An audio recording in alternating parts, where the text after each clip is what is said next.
Le mariage. Ah, le mariage, c'est censé être l'un des plus beaux jours de notre vie, n'est-ce pas?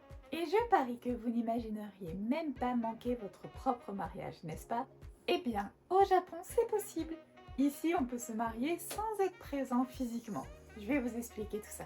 Dans cette vidéo, je vais aussi vous expliquer les démarches, côté Japon, côté France, et même ce qu'il faut savoir si vous voulez faire une cérémonie en France après. Mais avant, pensez à liker la vidéo, ça aide pour l'algorithme, et à la partager si vous connaissez quelqu'un que ce sujet pourrait intéresser. Première étape, si vous êtes français et que vous voulez vous marier avec un ou une personne de nationalité japonaise, vous devez au préalable obtenir un certificat de capacité au mariage auprès de l'ambassade de France. Pour ce faire, vous devez fournir votre acte de naissance intégral de moins de 3 mois, une copie de votre passeport et vous avez un formulaire fourni par l'ambassade à remplir pour la demande.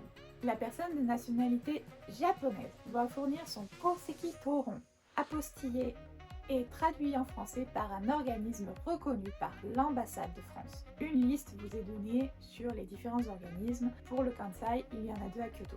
Une fois que vous recevez le Koseki Toron de votre futur conjoint ou conjointe traduit en français, vous devez l'envoyer avec tous les documents que je vous ai cités précédemment à l'ambassade pour obtenir le certificat. Concernant le délai, ça peut être rapide, mais selon les périodes, il faut patienter. Mieux vaut anticiper et appeler l'ambassade pour vérifier. Ce certificat est aussi indispensable si par la suite vous voulez faire la demande d'un livret de famille. Deuxième étape, du côté du Japon maintenant. Une fois que vous obtenez votre certificat de capacité au mariage, il faut le traduire en japonais. Pour ce faire, vous pouvez le traduire par vous-même, pas besoin de passer par un organisme. Je ne sais pas si c'est toutes les mairies, mais en tout cas la mairie d'Ikoma, on vous demande une traduction de votre passeport. Un passeport, c'est quand même universel, mais voilà, ils avaient un papier déjà tout fait, un format tout prêt. Vous avez juste à remplir en fait, donc mettre votre nom, prénom et les noms de baptême en katakana, mettre ville de naissance aussi, enfin voilà. Ensuite, il vous faut remplir le Keikon Todoke. Attention, pour le Keikon Todoke, vous avez besoin de 2 témoins qui doivent signer ce document. Ils n'ont pas besoin d'être là, mais ces témoins doivent être absolument de nationalité japonaise. Vous ne pouvez pas demander à un autre étranger de le signer pour vous. Une fois que tout est en ordre, vous donnez ce papier à la mairie et voilà, vous êtes officiellement mariés. Petit bonus, certaines mairies ont un espace photo où vous pouvez justement prendre une photo avec le document. Alors attention, quand vous faites la demande de certificat de capacité au mariage, il vous sera répété un nombre incalculable de fois de bien être présent à votre mariage. Je vous avoue que je ne comprenais pas trop pourquoi en fait. Bien évidemment que je vais être présente à mon mariage. Mais voilà, en fait c'est parce que les Japonais, comme je vous l'ai dit au début de la vidéo, n'ont pas besoin d'être présents. Beaucoup organisent la fête, la cérémonie de mariage le même jour où ils déposent le dossier à la mairie, ce qui fait qu'ils vont demander à quelqu'un, un témoin ou quelqu'un de la famille, d'aller déposer le dossier à la mairie pendant que eux justement font cette petite fête. D'où le fait que les Japonais n'ont pas besoin d'être présents, mais que l'ambassade vous précise que vous, en tant que Français, vous devez absolument y être, sinon le mariage n'est pas valide. Amusant, non?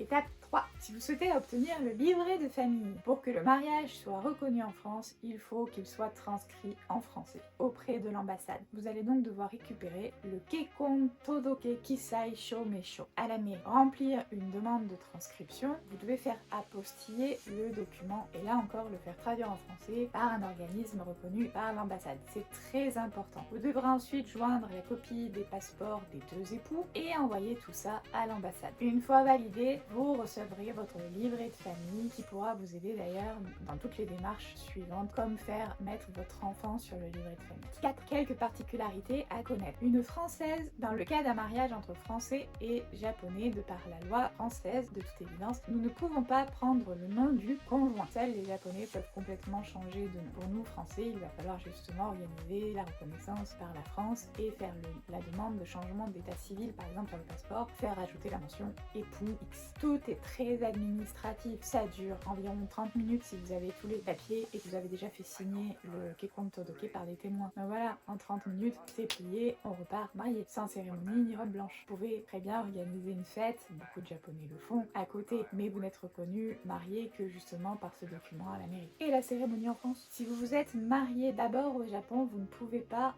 vous remarier civilement en France. Ce que la mairie peut faire, c'est organiser éventuellement un renouvellement de vœux, mais ce n'est pas obligatoire et ça dépend de l'accord de la mairie. Vous devez fournir des pièces d'identité des époux, une copie du livret famille, et si vous choisissez des témoins, les pièces d'identité des témoins, etc. etc. Renseignez-vous auprès de la mairie où vit votre famille s'ils accepteraient de faire renouvellement de vœux si vous voulez vraiment faire quelque chose à la mairie. Attention, le conjoint japonais doit absolument être en mesure de comprendre la phrase « Voulez-vous prendre pour époux, épouse, voulez-vous de nouveau prendre pour époux, épouse » ou quelle que soit la question finalement, pour pouvoir y répondre par lui-même. Si vous devez, vous en tant que Français, traduire, ça ne passera pas d'un point de vue légal, on va dire, car vous pourriez traduire complètement autre chose pour que justement la personne réponde oui, même si vous n'avez pas de mauvaises intentions. Comme ils ne peuvent pas vérifier qu'il ne faut pas que ce soit un mariage forcé, le conjoint doit absolument être en mesure de comprendre et de répondre lui-même. Bien sûr, vous pouvez aussi choisir de faire une cérémonie symbolique, juste faire la fête et ne pas passer par la mairie, ça marche très bien aussi. Voilà, vous savez maintenant comment se marier au Japon avec un japonais ou une japonaise et comment faire reconnaître ce mariage en France. Entre apostille, traduction, certificat et différences culturelles, ça peut sembler lourd, mais c'est aussi une expérience unique. Et si vous voulez une cérémonie plus traditionnelle, rien n'empêche de vous marier d'abord en France. Si vous avez des questions, laissez-les en commentaire. Et si ce n'est pas déjà fait, abonnez-vous pour ne pas rater mes prochaines vidéos. A très vite sur Hiro et Maman. Ciao ciao.